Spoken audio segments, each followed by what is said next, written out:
मैं Sushil Sudan, president Jammu Kashmir medical employ federation.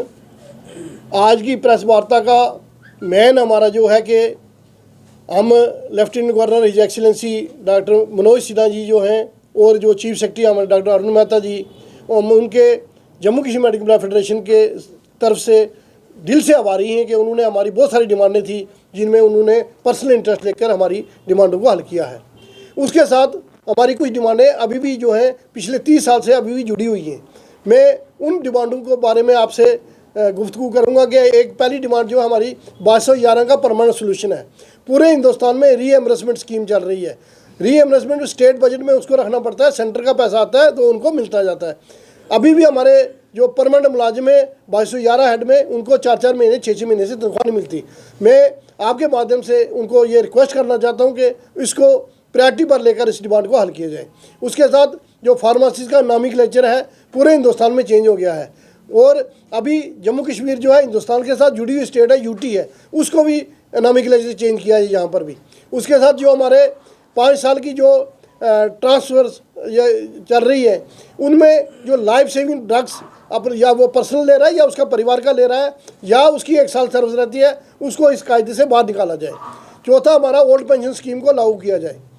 उसके साथ हमारा जो जीपी फंड है वो 1 साल से लगातार जो है जो हमारे एम्प्लॉय जो इन सर्विस हैं या रिटायर हो गए हैं, अपना पैसा हमने जमा किया होता है कि हमें जब जरूरत पड़ेगी हमें वो पैसा निकालना है, मगर अनफॉर्चुनेटली वो पिछले 1 साल से हमारे साथी सेक्रेटरीट के चक्कर लगा रहे हैं, उनको पैसा वो अपना मिल नहीं रहा है।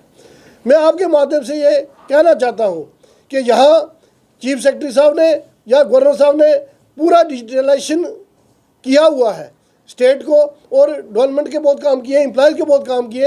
ये डिमांडें बड़ी छोटी छोटी डिमांडें हैं, इन डिमांडों को भी प्रायोरिटी पर लेकर हल किया जाए। नहीं तो अभी जॉइंट एक्शन फोरम ने 4 नवंबर को प्रेस क्लब जम्मू और प्रेस क्लब कश्मीर में जो प्रोग्राम दिया हुआ है, जम्मू कश्मीर मेडिकल फेडरेशन उसकी पूरी सपोर्ट करती है, हम उनके साथ हैं।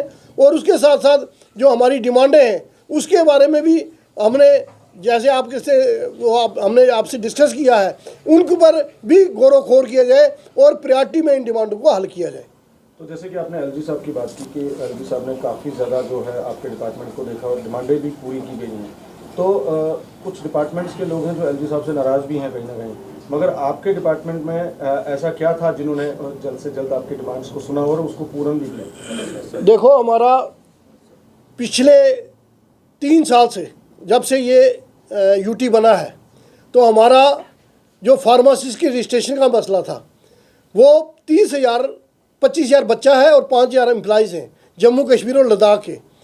वो लगातार 3 साल से हम केस लड़ रहे थे और 3 साल से सेंटर से स्टेट, स्टेट से सेंटर, और 3 बार यहाँ से सैक से वो पास होके उन्होंने पर्सनल इंटरेस्ट लेकर वहाँ भेजा है चीफ सेक्रेटरी साहब ने और गवर्नर साहब ने।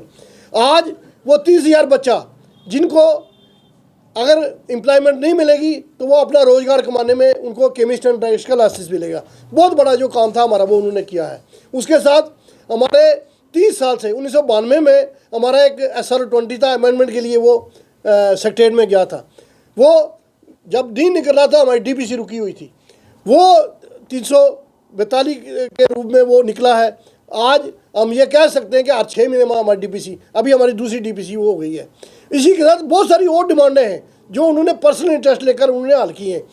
बाकी जो डिमांडें हैं जो बची हुई हैं ये बड़ी छोटी डिमांडें हैं, मगर हमारे लिए बहुत बड़ी डिमांडें हैं।